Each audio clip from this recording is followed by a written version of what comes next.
Good afternoon, everyone. On behalf of all of us at Mary MacKillop Today, I warmly welcome you to this special online event. My name is Francesca Cinelli, and I'm the Fundraising Director at Mary MacKillop Today. I'd like to begin by acknowledging the traditional custodians of the various lands on which we meet. I'm coming to you today from North Sydney, the land of the Cammeraygal people of the Eora Nation. We acknowledge that we live in an ancient land. We acknowledge and honour the first peoples of this whole land, their elders past, present and emerging, who have lived and cared for country with understanding, skill, sophistication and respect.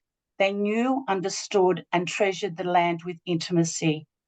We commit to walk with First Nations people, to listen to the truth of our history and to grow in our understanding and our healing. Today, we are celebrating 30 years since the Sisters of St. Joseph, following the footsteps of St. Mary MacKillop, began their work in Timor-Leste. In 1994, the Sisters responded to a request made by Bishop Carlos Belo that they help provide access to education in the Tetun language to the people of Timor-Leste.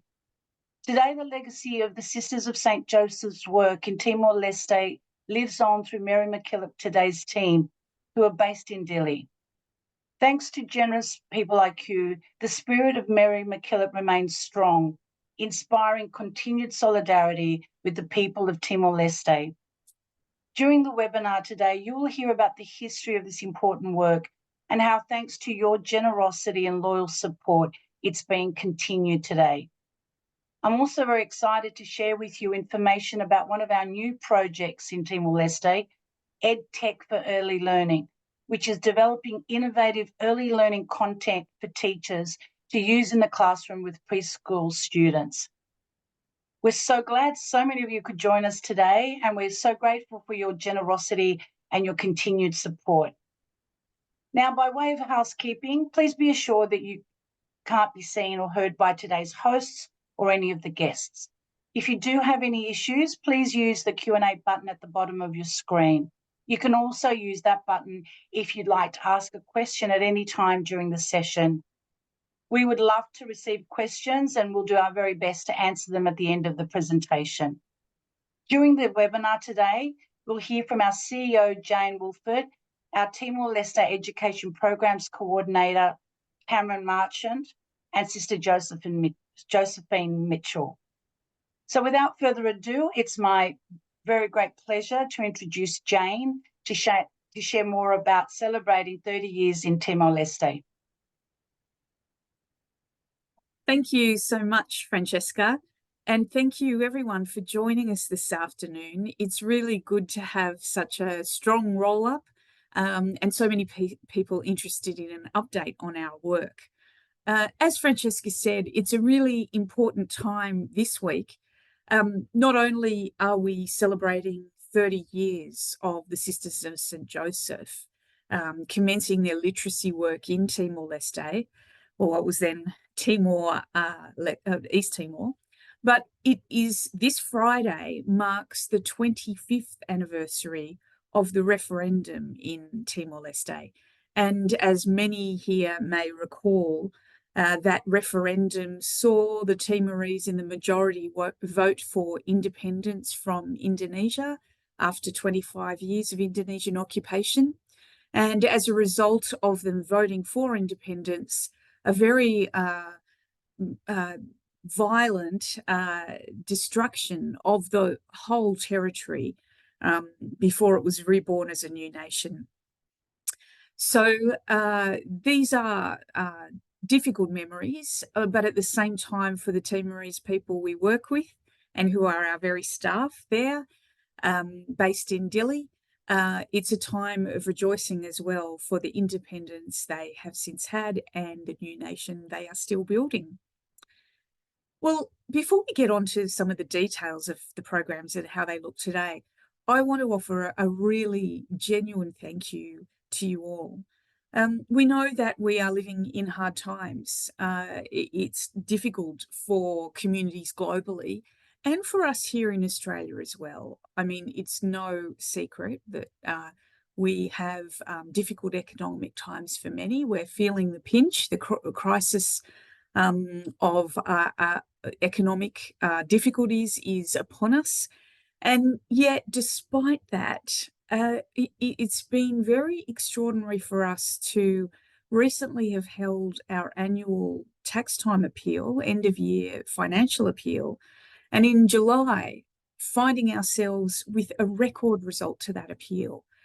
And I think that speaks very highly of our supporters, many of whom have said to us, look, I can't give as much, in some cases saying, I'm not able to offer my practical support financially at this time. But many who were able to say, you know, despite these times, I'm able to give. And we appreciate all those responses. And we particularly appreciate that the appeal has been such a success because it allows us not to just do this work right now, but to be planning for the long term as well. That's really, really important, because none of these programs we share with you today are just overnighters. They require preparation. They require at least a 3-year commitment. So thank you very much. Well, our Timor program you'll hear about today has its origins 30 years ago in 1994, when several sisters, including Sister Josephine Mitchell, travelled to Timor and began this very simple but incredibly courageous program, and certainly a very innovative one, teaching children in their first language, their mother tongue of Tetun.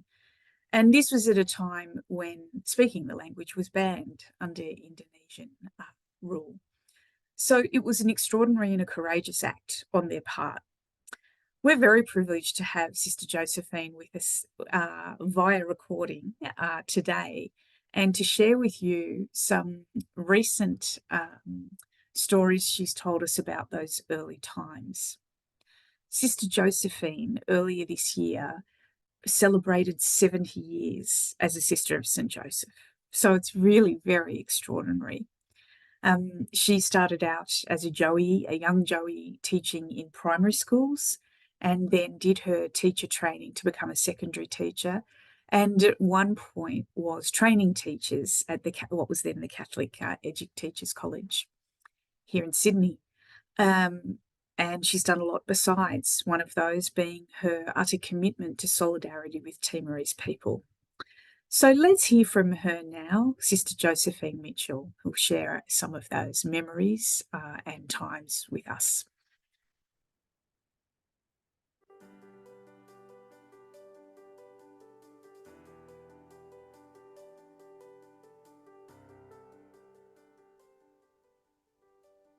Well, in 1994, or actually just before that, Bishop Belo came to Sydney. Now, we met him, I met him down at the Centre for Social Justice, at Australian Catholic Social Justice Council. But then he came up to Mount Street, to where our leaders have their offices, and he met the sisters leading the congregation at that time, and he asked for help with education and health in East Timor. And it was on the 8th of August 1994 that Sister Mary Cresp, who was the leader of the congregation at the time, in the chapel at Mount Street announced that we were going to establish a work in East Timor to try and help with the preservation of language and the whatever we could do about health. So that's where the Institute began in East Timor, was occupied at the time. I first went to East Timor in 1994.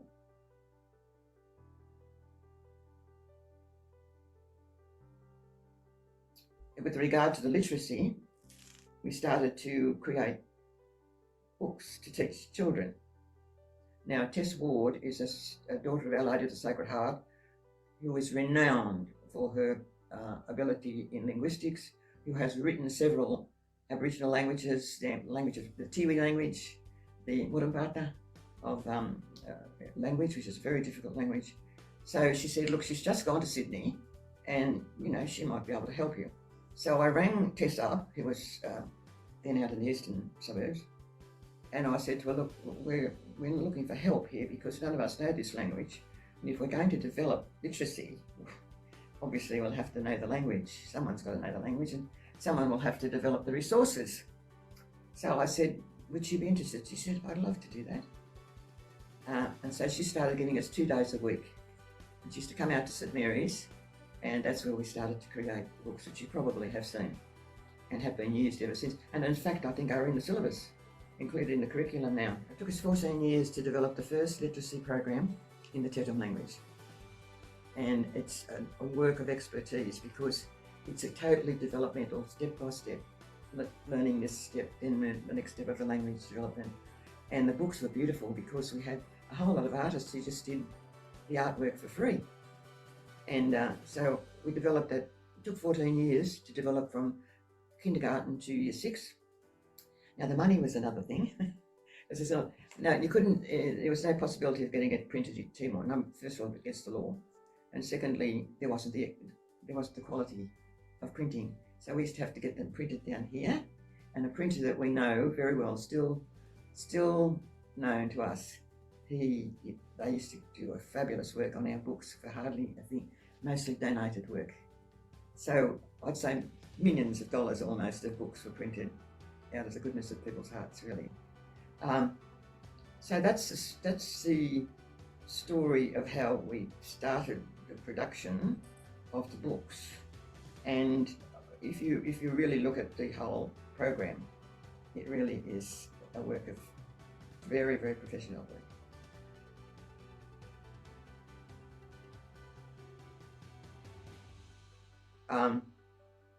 We took a collection of the books with us, and we said to Bishop Belo, we'd like to meet some of the teachers, just to see what their reaction would be, like people coming in like us with books in their language and so forth. There were about 3 or 4 came out, we had a big table, about 3 or 4 came out to look further at the books, and Tess and we said, these are the ones that are really interested, they've come out. Now, so we started a pilot program. One was at Beledi, one teacher was Beledi, another one was Sawai, another one might have been Elmira, but there was a group that came from different, so we set them up as a pilot group. So with that group, we used to train them, go through the books with them, and see them teaching.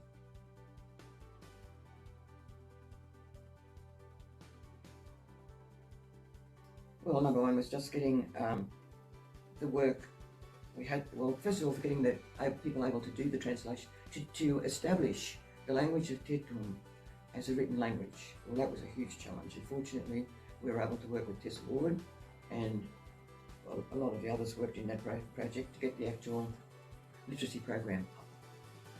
To find the money to get it was another challenge. To be able to educate the people and into the use of their language. Remember, it's banned language. So it was trying to, we did all of that outside of any established, except, as Bishop Belo said, don't go anywhere except at church. So we would do it under retreat. Wherever we could find a place, we'd do it. So there were challenges right, left and centre, really. It was going against in an occupied country, a law, we were acting illegally.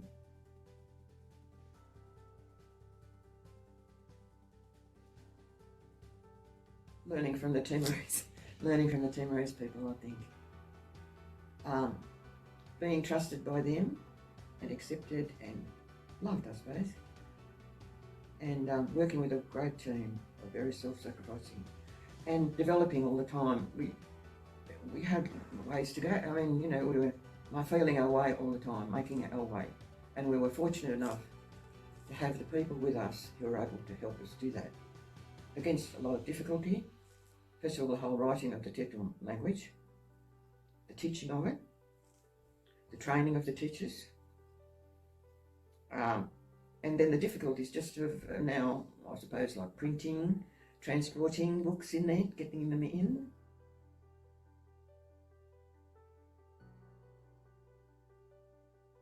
Tess told me once that she went somewhere and there was a girl, a little primary school girl, and she was sitting down with another little girl and she was showing them the books. She's showing them, reading to the little girl and showing her. the teacher had a whole lot of charts, you know, with words on them, and singing was a big thing too. And a lovely woman we did a lot of training with them about school, teaching music, teaching to, you know, read and education through music. And she's a beautiful cellist, and she took up her cello. Now, where were we? I'll remember in a moment. It was the most magic moment, and she started playing the Swan. You know, there was this whole lot of little kids, and they were just mesmerised. They were just transfixed. God, you know how musical they are. God, it's beautiful music. And I was very touched by that. But there was a lot of training of them using music. Probably they just still do that. You know, the training, the whole idea was that, you know, just coming in with their little instruments, the whole discipline, sitting down, learning the whole way of going about things, about learning. And that was very successful. I used to think it was great. A lot of good training went into that.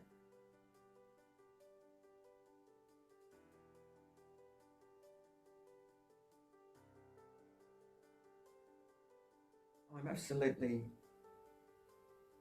grateful that I had the great opportunity and was commissioned by sisters to start the work off. From all angles, it was a challenge just doing the DASH literacy program without all the concerns about everybody else. So we're still on the job. You're definitely on the job, but we still have a great gratitude for the Carmelite sisters and all they did for us. The shelter they gave us, we had nowhere to stay. The advice they gave us, the bravery.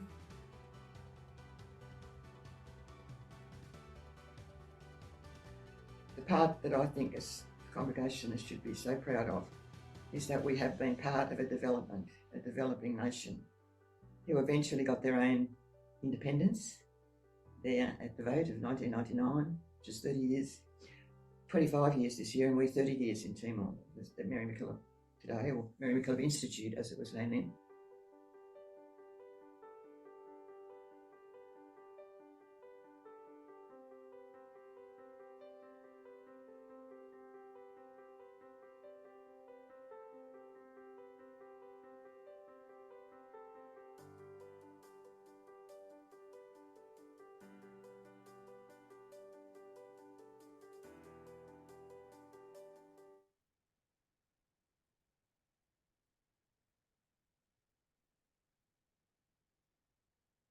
Well, thank you so much there, Sister Josephine.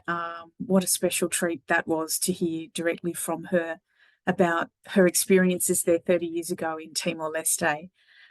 And so much of that program continues in actually the same format today. At Mary MacKillop Today, we've been able to build upon the program. But as I was listening to Sister Josephine there, it struck me how much some of the original teaching techniques of the teachers we are still using. In my last visit last year, I know I've spoken about this before in these forums, but seeing the parents and the teachers being taught by our MMT trainers, these literacy and numeracy games and chants and songs. A lot is done with music and with games. It's very a dynamic way of teaching, and especially for early learners.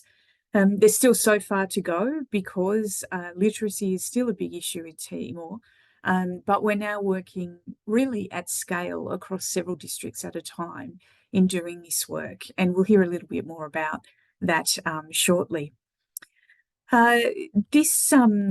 Hearing Sister Josephine speaking just reminded me so much. I was in a way unfortunate enough to be in Timor-Leste after the vote a couple of months later, and with another organisation. But when I arrived, the country after the vote had been destroyed from one end to the other. All buildings, schools, anyone going back to school was being taught by a volunteer teacher under a tree outside, because there were no roofs on the classrooms and most classrooms weren't standing still. So in that period of time, when I arrived, staying in a convent of some Indonesian sisters, I opened up a cupboard and found, despite all the destruction around us, some of those early books from the program stacked up and put away and kept very safely locked away. And despite all the destruction around these books had not been destroyed. These Tetun books produced by the sisters, and I was able to call the Josephite sisters and say, the books are here, they're safe, and they're ready for you when you do return. So it's a very special memory that I find myself thinking back to still now as we continue these programs. Well, many of our programs today, I should say, they're supported by Australians like yourselves, and some, like our teacher training program this year, is also supported with the help of the Department of Foreign Affairs and Trade. DFAT do assist us in funding some of these programs, and that's a very important contribution as well. So I'll move on now to introducing everyone to our coordinator of our education coordinator for our Timor-Leste programs, Cameron Marchant. Cameron's one of our newer members of the team, and he's going to share with us now something about the programs as they are today. Thanks very much, Cameron.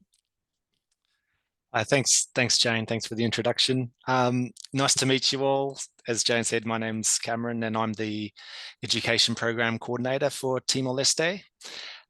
So today I'm going to talk a little bit about some of the education programs that Mary MacKillop Today implement in Timor-Leste.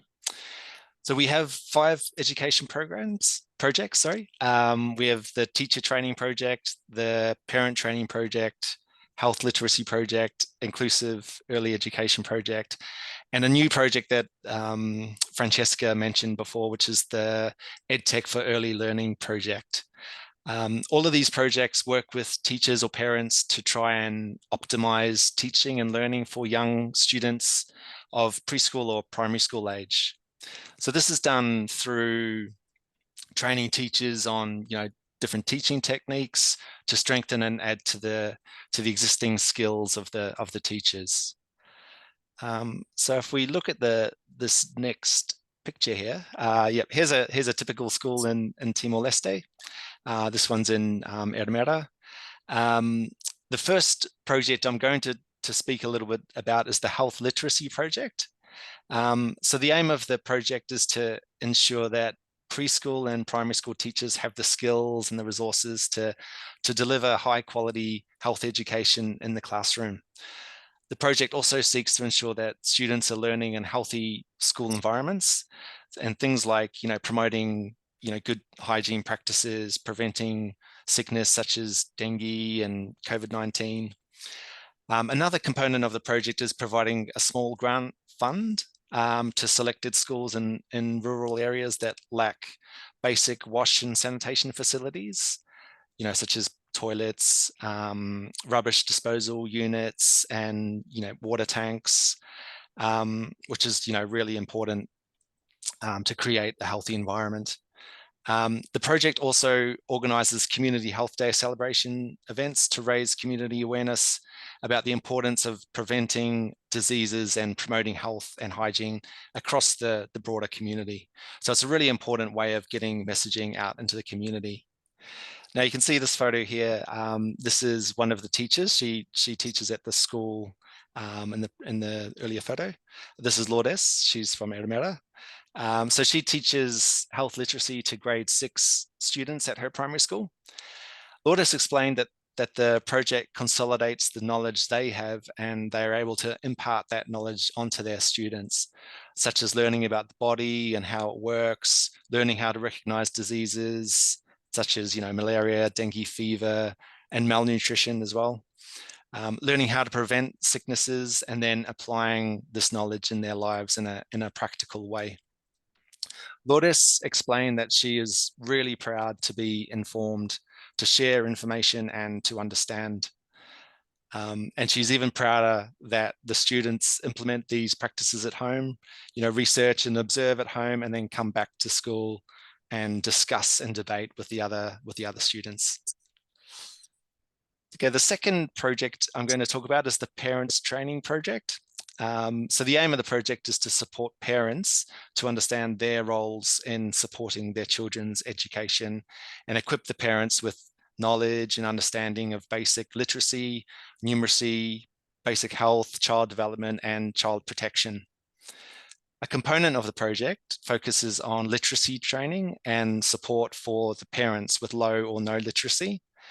So as Jane mentioned, literacy is a bit of an issue in Timor-Leste due to a number of reasons, such as the occupation, civil war, and other personal circumstances. So this project often presents the only opportunity for some parents to learn how to read and write in their lifetimes. So it can be quite an empowering initiative for them. As you can see in this photo here, this is Romano. He's from Atoro, which is an island off the coast of Dili. So he never had the opportunity to go to school. His father didn't allow him to go as he had to stay and look after the farm animals and work. But through this project, it's the first time he has learned to read or write, or to count, or to sign his name. So now he says he feels more confident going to the shop as he can count. Before, he voted using his fingerprint. However, now he can sign his name, and now he can contribute a little to his own children and their education. He feels happy now that he knows these things and can sort of participate more fully in day-to-day life. He's very grateful for what Mary MacKillop Today has done in his community and the support they have provided.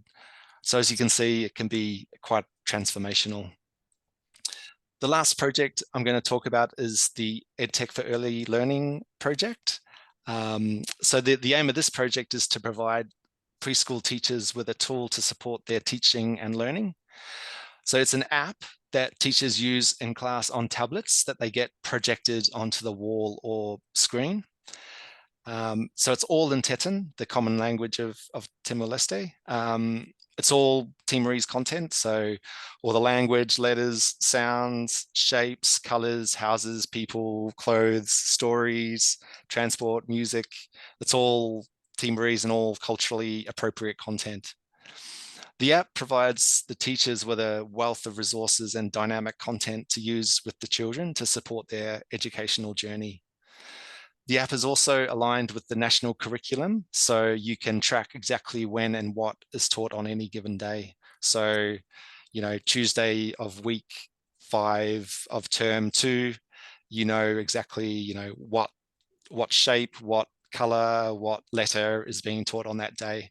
So it's really great like that. It's designed to be interactive with the children, and the children themselves are not on the devices. It's the teacher that operates the device. It doesn't need to be connected to the internet, so works in places with low connectivity. And also at the moment, a home app is getting developed so that parents can reinforce what their children learn using their smartphones, and the home app mirrors the school app.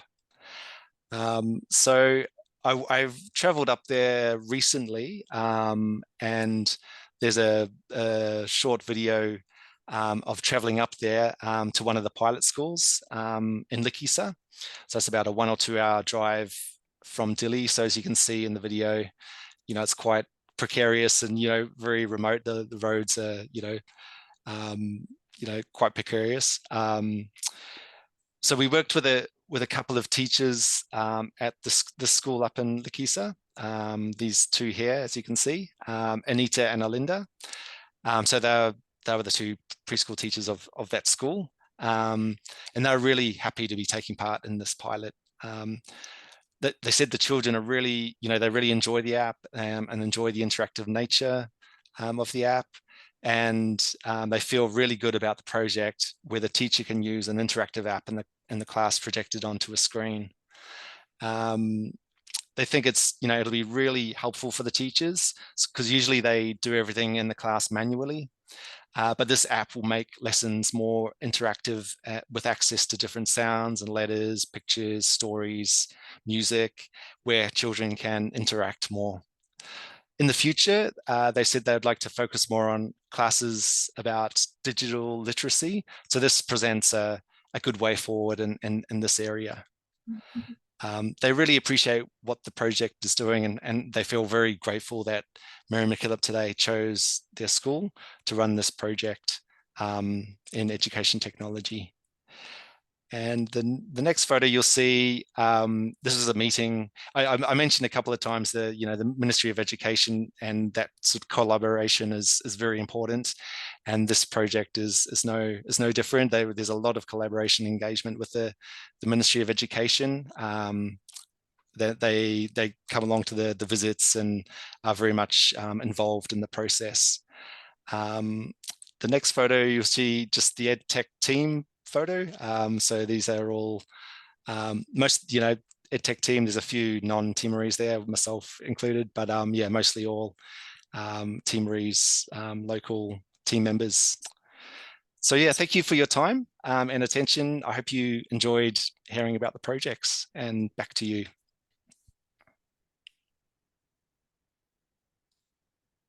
Thanks, Cam. That was terrific. I now invite questions for our speakers. I can see that we have a few questions already. So the first one is, I might ask you, Jane, to answer this one. Are there sisters still in Timor-Leste? No, there are no Sisters of St. Joseph still in Timor-Leste. We had our last sister who was based there in Dili, working, living alongside our main office and working with the local staff there. She left late last year, and she'd been there for a few years. So her role had been to mentor and to support the team as they went about their work. She was teaching a little bit of English because everyone wants to improve their English, it seems, there. She was helping them with written documents, but really the program being very much run by the staff themselves there. Unfortunately, she couldn't stay much longer, Sister Nola, and unfortunately, we haven't been able to identify another sister who can live up there. I mean, it's very hot. The conditions are somewhat harsh, and there are not as many sisters available today, and they're getting a little older, so it's not as possible for them. But we do have sisters return from time to time to run retreats for our staff, and to help out in that way, which is wonderful, and we hope certainly that will continue. Sister Josephine mentioned there the Franciscan sisters, I think, and there are other sisters like them, the Canossians and the Salesians and so on, who are very much there. There are many, many local congregations in Timor-Leste. Great, thanks, Jane. The next one for you, Cameron. The app looks great. Is it only for primary school children, or will it be used in senior classes? Thank you for that question. At this stage, the focus is going to be on the younger learners and students, so preschool and primary school. Yeah, so we're gonna focus on that, those early years of learning, which is identified as being extremely important. Yeah. And the follow-up question to that is the app for EdTech created locally in Timor-Leste? Oh yeah, so it's a bit of a hybrid model at this stage. We have a consultant, an Australian consultant that is doing a lot of the development of the app, but they have also engaged local Timorese people on the ground to also be involved in that process and to work in that process. And then also, working with the Mary MacKillop Today team in Timor, doing things like making sure that the content is appropriate and, makes sense in the Timor-Leste context. So yeah, it's a bit of a hybrid, but with the intention of eventually kind of handing over so that the project can be locally run and delivered, in a sustainable way. Yeah, great. Yeah. Another question, there's a question from Joe. Is the music program and mobile library still operating? It's not it's operating kind of as a different version of itself. So now it's the inclusive early education project, the one that I spoke, mentioned at the start. So it's kind of evolved into that. They still have the bus, the bus that goes around. So they still are able to use that. But yeah, definitely components of that are still sort of carrying on into this new sort of version, which is it's more of a focus on inclusive learning. So looking at disability inclusion and things like that. So yeah, it's kind of evolved. Yeah. Thanks, Cam. This one is one for you. I'm also interested in digital literacy and would love to have a yarn with Cameron. So I think you're a bit of a star, Cameron, so we might put you in touch with Keith. Sure. I have another question, either Jane or yourself, Cameron. Are the original books in Tetun still being used today? Well, I know that the books are getting developed, year by year, as times change and different topics come up. So, for example, just recently there were books on gender equity, the environment, and disability inclusions that are being developed. As that's becoming a more important sort of space that to know about. As for the older ones, Jane, I think maybe we still have them, but they're sort of kept. Is that correct, Jane? That's right. Well, Yeah. that question's actually prompted me, Cameron, to look here in my office and in our main entrance. We have an archive of all of those books. For example, here I have one from 1988, so when the program was just 3 or 4 years old, and it looks like a class reader. And this early story is about a crocodile, the crocodile being a very sacred animal for Timorese. And if you look at the island of Timor, it's said that it is the shape of a crocodile. So some of the traditional sort of creation story goes back to this. And they're really colourful little booklets and with great local illustrations in them. Yes, so you're right, Cameron. I think that we update them, and because the program's been going for so long, the books literally can't last forever. So 30 years is a long time. Plus the vocabulary is more developed, and the story content becomes more and more localized, which is great in the way we want to see it. But those books, of course, are more recently the Ministry of Education up there buy lots of the books and supply them to schools around the country, so beyond our programming area, because there are still not enough storybooks for children written in the language. So it's something really to celebrate. Yeah, thank you, Jane. This is a question from Sister Mary Crest. I think, Jane, you might want to answer this one. Does Mary MacKillop Today connect with the Covenant Josephites in Timor-Leste and the Companions of St. Joseph? Yes, there are many companions of St. Joseph, like Josephite companions in Timor, I'm told. Mary MacKillop has a real appeal to the people of East Timor. Our own staff up there really have a very strong sense of the Josephite charism and the story of Mary herself.